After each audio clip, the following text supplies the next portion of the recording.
A alma humana é imortal ou ela morre quando o ser humano morre? Ou seja, ela está no sangue da pessoa, como ensinam e pregam algumas correntes.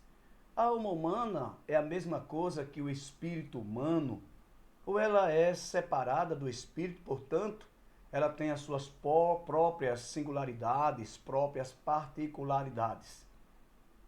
Nós devemos cuidar da nossa alma, assim como nós cuidamos do nosso corpo. Eu sou o professor Júlio Mendes e este é o quadro 30 Minutos de EBD. E eu quero responder todas estas perguntas com esta quinta lição da Escola Bíblica Dominical deste quarto trimestre do ano 2025, que tem como título A Alma, a natureza imaterial do ser humano. E eu quero convidar você para lermos junto o texto áureo, porque esse texto áureo, ele tem informações importantes a respeito desse assunto. Ele encontra-se em Mateus, capítulo 10, versículo 28, e diz o seguinte: E não tem mais os que matam o corpo e não podem matar a alma. Temei antes aqueles que podem fazer perecer no inferno a alma e o corpo. Pelo menos duas informações nós temos de início neste texto bíblico. A primeira é que a alma é diferente do corpo. Então, alma e sangue e corpo são coisas totalmente diferentes. A segunda informação é que a alma não pode morrer, ela é imortal, porque Cristo disse: não temas quem pode apenas ferir, matar, fazer dano, causar mal à parte física do homem, ao corpo. Aí ele diz: tema antes o que tem poder de matar tanto o corpo como lançar a alma no inferno, mostrando que a alma é imaterial e, portanto, imortal. Não morre quando o ser humano morre. Então a alma está apresentada aqui como distinta do corpo e também imortal, portanto, digna de todo o cuidado com respeito à eternidade, visto que ela não morre quando o corpo morre ou quando uma pessoa morre. A introdução da lição vai dizer o seguinte a respeito deste assunto, que a gente viu na primeira lição desse trimestre, que o homem é composto por corpo, alma e espírito. Portanto, nós defendemos o que é chamado de tricotomia humana, em que o homem é composto por três partes, por corpo, alma e espírito. Na semana passada estudamos a respeito do corpo como templo do Espírito Santo, e nesta lição vamos estudar a respeito da alma. Quais são os cuidados que nós devemos ter com relação à nossa alma e o que é ou o que representa esta alma na constituição da vida humana ou na constituição do ser humano.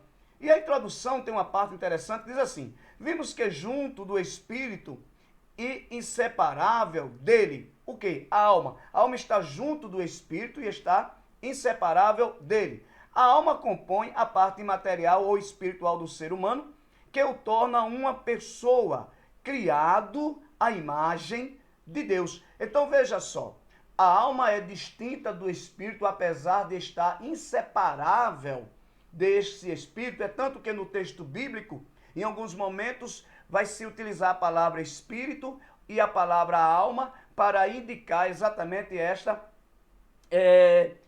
junção entre esses dois entes espirituais, ou seja, que não podem separar. Apenas a palavra de Deus, conforme Hebreus 4:14, sabe a divisão da alma e do espírito, mas logo nós temos o corpo, a alma e o espírito. E nesta composição, a gente percebe que a alma separa o corpo do espírito. Portanto, vai fazer a ligação entre o corpo e o espírito. O corpo, a parte externa do homem, usada para se relacionar com os outros ou com o seu semelhante, e o espírito, a parte material do homem, para se relacionar com o seu Criador, com Deus. A alma está neste meio, ela está em contato com o corpo e também em contato com o espírito, dada é a relevância e a importância desta natureza imaterial do ser humano. Então, tudo que eu recebo Veja, no meu espírito, no meu relacionamento com Deus, na minha comunhão com Deus,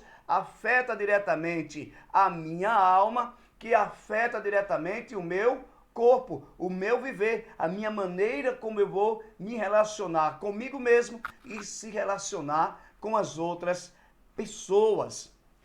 O primeiro tópico desta lição, que vai tratar sobre os atributos da alma, ele diz de volta ao Gênesis, no primeiro subtópico. Por quê? Porque é no Gênesis que nós encontramos Deus criando o ser humano, criando ele do pó da terra e soprando nas suas narinas o fôlego de vida e tornando aquele homem um ser vivente ou uma alma vivente, como diz algumas versões bíblicas. E quando Deus o faz, o texto é claro em dizer que Deus o faz conforme a sua imagem, conforme a sua semelhança. E qual é a importância da alma dentro dessa composição? Veja só, o homem é um ser pessoal, criado à imagem de Deus. Significa dizer que ele é criado para ter um relacionamento pessoal, tanto com o seu semelhante, ou seja, as outras criaturas, quanto com o seu Criador. Então ele é um ser pessoal, criado à imagem de Deus, com autoconsciência e autodeterminação. Ou seja, temos a capacidade, temos a pura consciência de existência.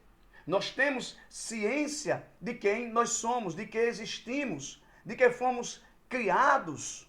E também temos a autodeterminação, que é a capacidade de fazer escolhas, de autodeterminar aquilo que nós vamos fazer da nossa própria vida. E isso constitui a nossa personalidade. Não fomos criados como seres autômatos, não somos como uma espécie de fantoches. Não, nós temos autoconsciência, nós temos autodeterminação. Portanto, isso identifica que nós somos pessoa.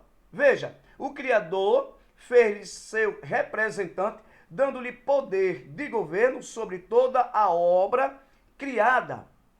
Disse Deus: enchei a terra e sujeitai-a e dominai-a. Então, assim como o próprio Criador tem domínio e governo, são duas características, ou dois atributos de Deus, ele cria o homem justamente com essa capacidade, tanto de governar quanto de dominar. E no primeiro momento, este homem é criado por Deus para cumprir esta missão. É claro que a gente já estudou em lições passadas que o pecado, quando entra, ele vai afetar diretamente tanto a capacidade de domínio quanto a capacidade de governo desse ser humano. Aliás, o pecado bagunça as coisas. Em Cristo é que as coisas começam a ser arrumadas outra vez. Mas esta semelhança de Deus no homem o capacita para ter exatamente este governo e este domínio. E isso acontece porque ele tem autoconsciência e tem autodeterminação. E onde estão esses dois caracteres humanos? Exatamente na sua alma, que é a sede das emoções, que é a sede do pensamento humano. Continuando ainda no subtópico primeiro desse tópico 1, diz o seguinte, olha: isso é exemplificado originalmente na aptidão de lavrar e guardar o jardim, discernir entre o certo e o errado e fazer escolhas, autodeterminação, e dar nomes aos animais. Ou seja, Adão era capacitado de inteligência, capacitado de fazer escolhas por si mesmo. A parte afetiva do homem é demonstrada na afirmação divina da necessidade de uma companheira e na expressão de satisfação de Adão ao receber Eva. E isso está exatamente dentro da alma humana, faz parte da composição humana, que é chamada nas escrituras sagradas de alma. Portanto, esta alma ou este ente espiritual, que, como diz o subtópico 2, está entre o espírito e o corpo, conforme já falamos, é lá que reside todas as emoções, é lá que reside o pensamento, reside a razão, reside a vontade, reside os desejos. Tudo está nesta parte humana, que está entre o corpo e está entre o espírito, chamado alma. Portanto, tendo comunicação com o corpo e tendo comunicação com o espírito. Aqui no subtópico 2, o escritor diz o seguinte: é, portanto, a sede dos afetos raciocínio, impulsos, desejos e decisões. O ser humano emprega esses atributos em sua comunicação com Deus e com o mundo físico, principalmente seus semelhantes. Então veja, o espírito que se relaciona com Deus o faz através da alma, porque a alma está justamente este raciocínio, está o pensamento, está o desejo, está o afeto. O corpo que se relaciona com outro semelhante o faz exatamente através da alma, porque também está cheia de afetos, está cheia de desejos, está cheia de emoções. Então, quando uma pessoa sente amor, ou sente tristeza, ou sente alegria, ou sente raiva, ou sente prazer, gozo na vida, tudo isso está relacionado à sua alma e está se comunicando, ora com o espírito, ora com o corpo, nesse relacionamento pessoal, tanto com Deus, o seu Criador, tanto com as outras criaturas, os seus semelhantes. Continuando, eles assim, para ter comunhão com Deus, a alma serve-se do espírito. Para comunicar-se com o próximo, o veículo são o corpo e seus órgãos sensoriais, ou seja, a pele, os olhos, ouvidos, nariz, boca. Pode-se dizer então que a alma funciona entre o espírito que se conecta com Deus, o ser divino, e o corpo que se conecta com o mundo, dos homens. Então a alma é distinta do corpo e do espírito. A alma é imortal, a alma é imaterial, mas a alma tem as suas particularidades, as suas singularidades. Resume-se em dizer que ela é a sede de todas as volições humanas, de todo desejo, de emoção, de todo pensamento, todo raciocínio está na alma. Portanto, é a alma que nos torna pessoa, nos torna um ser que tem personalidade e, portanto, mais uma vez, capaz de se relacionar no mundo espiritual com Deus, no mundo material com os outros semelhantes ou com o nosso próximo. O tópico 3 vai falar a respeito de algo característico com essa alma. Aliás, o subtópico 3 do tópico 1 vai falar a respeito do abatimento da alma. E a Bíblia está cheia de textos que apontam para esta verdade, para dizer que a alma ela pode estar abatida, que a alma se abate tanto por questões externas quanto por questões internas. Então, o texto vai dizer o seguinte, olha, os afetos da alma em relação a Deus são vistos na poesia do Salmo 42, quando o salmista conversa consigo mesmo. Por que estás abatido, a minha alma? E por que te perturbas em mim? Espera em Deus, pois ainda o louvarei na salvação da sua presença. Desculpa. Olha que o salmista está conversando consigo mesmo e falando com a sua alma. Porque a alma do salmista está abatida e ele está fazendo uma pergunta. Por que você está abatida? O contexto indica que o autor experimentava aflição espiritual e alguma crise em sua comunhão com Deus. Por isso sua alma estava entristecida e suspirava. Por quê? Porque alguma coisa havia acontecido na vida do salmista que havia comprometido esta comunhão. E isto é muito natural na vida de todas as pessoas, de todos os crentes, de vivermos situações, seja ela por nossas escolhas ou por escolha de outros, que vão causar abatimento, que vão causar tristeza, por nossas ações ou ação dos outros, que vão causar aflição à nossa alma e, portanto, em alguns aspectos, comprometer esta comunhão. Mas o salmista dá-nos um exemplo. Ele vai orar, ele vai buscar a Deus e ele vai fazer isso com a sua alma. E ele vai dizer, a minha alma tem sede de Deus, do Deus vivo.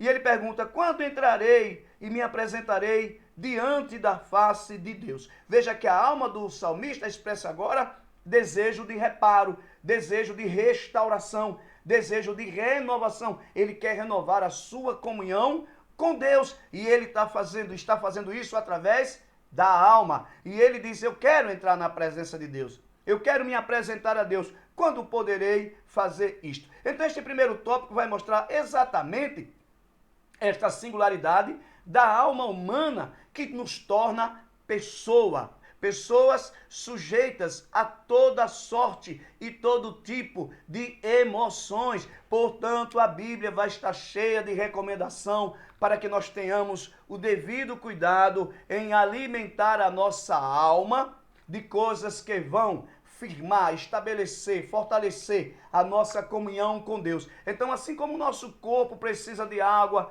precisa de alimentação, precisa das vitaminas, precisa de tudo aquilo que é necessário para nós estarmos bem, a nossa alma, de igual modo, ela precisa ser alimentada com coisas saudáveis para que também ela esteja bem. No tópico 2, o autor vai trabalhar o assunto sobre a natureza da alma, imaterialidade e imortalidade. E ele vai elucidar isto através do texto que está no textual dessa lição, que é Mateus 10 e 28. Por quê? Porque ali nós temos, como eu já disse, informações interessantes e relevantes para a compreensão a respeito da constituição do homem, separando o corpo, a parte externa ou a parte material, e alma, que é parte da parte espiritual, porque nós sabemos que a parte espiritual do homem, ou o ente espiritual do homem, é composto por alma e espírito. O escritor diz o seguinte: em primeiro lugar, Jesus expõe a clara distinção de substâncias entre as partes material e imaterial do homem. Uma tangível, que é o corpo, que pode perecer por ação humana, outra intangível, a alma, que não pode ser destruída pelo homem, portanto, não morre, é imortal. Nesse ponto, é importante observar que, em vários textos das Escrituras, as partes ou a parte imaterial é expressa ou é representada, ora pela alma, ora pelo espírito, como já falamos. O mesmo texto, a mesma palavra no hebraico e no grego, que são as línguas predominantes da Bíblia Sagrada, o hebraico no Antigo e o grego no Novo, alguns momentos a palavra é usada para explicar ou exemplificar espírito e também alma, mas a Bíblia mostra a distinção entre ambos. Nesses casos, as referências sempre abrangem ambas as substâncias, devido à sua inseparabilidade, ou seja, a alma não se separa do espírito, nem o espírito se separa da alma. Existe muita gente que afirma que o pecado não existe, que a alma não existe, que a vida é somente esta e que morreu, acabou. Mas a Bíblia diz outra coisa. Aqui nesse segundo subtópico diz o seguinte: em tempos modernos temos o marxismo que prega que o homem se resume à matéria, ignorando a existência de uma alma consciente após a morte, quando a Bíblia afirma totalmente diferente disso. Basta ler Lucas capítulo 16, do 19 ao 31, como está aqui nessa referência, que nós iremos ter lá aquele raio-x que Jesus Cristo faz a respeito do que acontece na eternidade quando uma pessoa morre. E ele conta a história de que um rico morreu e um pobre morreu. E ambos foram para lugares diferentes. O rico para o Hades, ou inferno, e o pobre para o seio de Abraão. Não porque eram ricos ou porque era pobre, mas pelas escolhas que fizeram durante a sua vida. Esse texto está mostrando a responsabilidade daquilo que nós fazemos com a nossa alma e quais são os resultados ou as consequências que refletirão na eternidade. Essa ideologia, ou seja, o marxismo, que é ateísta, nega a pecaminosidade e a responsabilidade moral do indivíduo. Considera que o mal é estrutural, que a culpa é da sociedade, que as pessoas individualmente, que a culpa é da sociedade, que as pessoas individualmente são vítimas de estruturas opressoras. Identificam pecados sociais, mas não individuais. Esse engano desconsidera a necessidade de arrependimento, conversão e salvação pessoal e mantém as almas de seus adeptos no caminho da perdição eterna. Certamente você já viu, ouviu, e isso está recentemente em voga, que as pessoas são vítimas da sociedade, que elas erram nas suas escolhas, que elas fracassam nas suas escolhas, porque a sociedade as oprime ou porque as circunstâncias as fazem agir dessa forma, quando na verdade nós somos responsáveis individualmente por nossas escolhas, por nossas ações. Então o marxismo, o ateísmo que está aí difundido em todos os lugares, está nas televisões, está nos jornais, estão nas mídias sociais, estão em filmes, em novela, e tentam negar a existência do pecado, e tentam negar a existência do próprio Deus,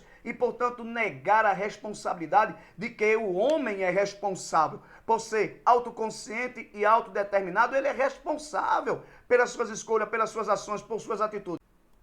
E a nossa alma precisa de cuidados, é claro. E é o que diz o tópico 3º desta lição, quando diz edificação e saúde. Porque a gente precisa cuidar da alma para estar bem com Deus e para estar bem com o nosso semelhante. A Bíblia está cheia de textos que nos advertem a respeito disso. Por exemplo, a Bíblia nos adverte a termos cuidado com a avareza. Lucas capítulo 12, versículo 3 ao 21, Jesus vai contar a história de um homem que é muito rico e não preocupou-se em cuidar da sua alma e apenas da parte material, porque a sua herdade rendeu muito e ele disse, eu vou destruir o que eu tenho, reconstruir, guardar tudo o que eu tenho e dizer à minha alma que descanse. Era alguém apegado à avareza. Jesus disse que naquela noite ele seria tomado para a eternidade e tudo que ele tinha construído não serviria absolutamente de nada. Então a Bíblia vai dizer, tenha cuidado com a avareza, ela é um pecado ou uma doença da alma. A Bíblia também vai nos orientar a respeito da ansiedade. Filipenses capítulo 4, versículo 6, o apóstolo Paulo vai dizer, não andeis inquietos por coisa alguma, ou não andeis ansiosos por coisa alguma, antes sejam conhecidas todas as suas petições diante de Deus. Olha só, Pedro, na sua primeira epístola, capítulo 5, versículo 7, também ele vai dizer, lance sobre Deus todas as suas ansiedades, todas as suas inquietações, porque ele tem cuidado de vós. E onde é que está a ansiedade? E onde é que está a inquietação? Justamente na alma. Então o crente precisa ter cuidado com isso. E como é que eu cuido da alma? A Bíblia responde com orações, com súplicas, com jejuns. Porque o versículo 7 deste mesmo capítulo 4 de Filipenses, Paulo vai dizer que Deus guardará com a paz. O Deus de paz, que nos dará paz, guardará os nossos corações e as nossas mentes. Olha, Deus nos dá a sua paz e prossegue ou protege nossas emoções e pensamentos. O Deus de paz nos dá paz, paz infalível, paz não como o mundo dá, a paz de Deus. A paz de Deus que vai transcender, que está além de toda a percepção humana. Ele diz, e a paz de Cristo guardará os vossos corações e os vossos sentimentos. E nos guia no caminho de sua vontade. Nossa parte é alimentar nossa mente apenas com o que edifica. E Paulo vai continuar dizendo que os nossos pensamentos devem estar alinhados exatamente para aquilo que é justo, verdadeiro, agradável, amável, aquilo que é de boa fama. Ou seja, o crente precisa cuidar da alma, alinhar a sua alma com o que está nas Sagradas Escrituras. E o cuidado com o que falamos, o que ouvimos, o que lemos, o que vemos, nossos hábitos diários determinam a saúde de nossa alma. Portanto, está aqui já a aplicação desta lição a respeito da alma como a natureza imaterial do ser humano. O crente, a pessoa, tem que ter cuidado com a sua alma e precisa fazer isso à luz da Sagrada Escritura, cultivando, cativando verdadeira comunhão com Deus, tendo cuidado com aquilo que ele escuta, porque algumas coisas que nós escutamos vai afetar as nossas emoções, tendo cuidado com aquilo que nós vemos, porque aquilo que entra pelos nossos olhos, alguém já disse, os olhos é o espelho da alma. Então aquilo que a gente vê de mal vai afetar a nossa alma. Gente, tem crente que a vida dele é pendurado em um repórter, em noticiário, de tragédia, de coisas terríveis. Aquilo está afetando o seu emocional, a sua alma. O que a gente encontra hoje em dia, o que mais encontramos hoje em dia, é crentes em grupo de WhatsApp que vivem recebendo diariamente notícias de tragédia, de crime, de acidente, de coisas horríveis. não tira um tempo para ler a palavra de Deus, não tira um tempo para orar, não tira um tempo para buscar o Senhor. Eu não estou dizendo que o crente não precisa estar atenado, eu não estou dizendo que nós, enquanto cristãos, precisamos estar alheio aos acontecimentos do mundo, não. A gente precisa sim saber do que está acontecendo. Agora, o grande problema é que há cristãos cuja vida está simplesmente mergulhada nisso. Aí a alma é cheia de tristeza, a alma é cheia de angústia, a alma é cheia de perturbação, não dorme direito, não descansa. Por quê? Porque está alimentando a sua alma somente com notícias ruins, com coisas ruins, com tragédias. Entende? E aí fica, eu tenho uma perturbação, eu não vivo em paz. Justamente por causa daquilo que está vendo, por causa daquilo que está ouvindo e por causa daquilo que está falando ou está falando. Tem cristão que é um verdadeiro correio da má notícia. Não pode ter uma tragédia que ele faz a maior questão de estar divulgando. O seu grupo de WhatsApp ou o seu WhatsApp, ou seja, outras mídias sociais, é só para divulgar tragédia, é só para dar má notícia. Mas quando alguém é salvo na igreja, ele não se preocupa em anunciar. Quando Jesus batiza com o Espírito Santo, ele não se preocupa em divulgar. Quando tem uma festa na igreja com a grande manifestação do poder de Deus, ele não se preocupa em anunciar, em falar disso com as pessoas, em pregar de Jesus para as pessoas. Então, gente, ô meu irmão, minha irmã, olha o cuidado que nós precisamos ter com a nossa alma. Vigie aquilo que você está falando, vigie aquilo que você está ouvindo, vigie aquilo que você está vendo, porque essas coisas afetam diretamente a nossa alma. Continuando, o escritor vai dizer que nós devemos buscar purificação e renovação da alma. Por quê? Porque nós somos atacados por maus pensamentos, porque nós podemos ser tentados por más intenções. Portanto, o crente tem que ter cuidado de estar nos pés de Cristo, orando, buscando a face do Senhor, pedindo misericórdia de Deus, pedindo renovação. O crente precisa ter cuidado de estar nos cultos coletivos, adorando, louvando, buscando a Deus junto com a igreja, mas também ele precisa ter o seu culto pessoal, conforme está em Romanos capítulo 12 e versículo 1, quando Paulo diz que nós devemos oferecer nosso corpo como sacrifício vivo, santo e agradável a Deus, que é o nosso culto da razão. Então aqui, purificação ou purificando e renovando a alma, purificação e renovação da alma, o escritor diz o seguinte: devemos purificar e renovar nossa alma, para que sejamos transformados e experimentemos a boa, agradável e perfeita vontade de Deus, vivendo em santidade e em santo temor ou em temor. E como é que nós fazemos isso? Obedecendo a palavra, tendo esses cuidados.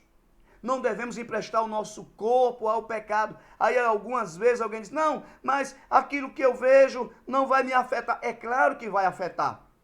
Se você, santo, passa o dia todo pendurado numa televisão, ou pendurado num celular, com WhatsApp, com mídia social, toda a sua vida é mergulhada nisso, não tira um tempo para ler Bíblia, não tira um tempo para orar, não tira um tempo para buscar a comunhão com Deus, a sua alma vai estar doente. O que nós temos hoje é crise, não é? De pessoas que estão ansiosas, de pessoas que estão cheias de problemas emocionais. É claro que eu não estou negando a realidade destes problemas devido à própria natureza, devido à própria queda do homem. Isso faz parte da natureza humana. Mas o que eu estou falando aqui através dessa lição é que tem crentes acelerando esses processos na vida dele por conta das escolhas que faz, por conta daquilo que ele vê, daquilo que ele ouve e daquilo que ele anda falando. Então, nós devemos vigiar.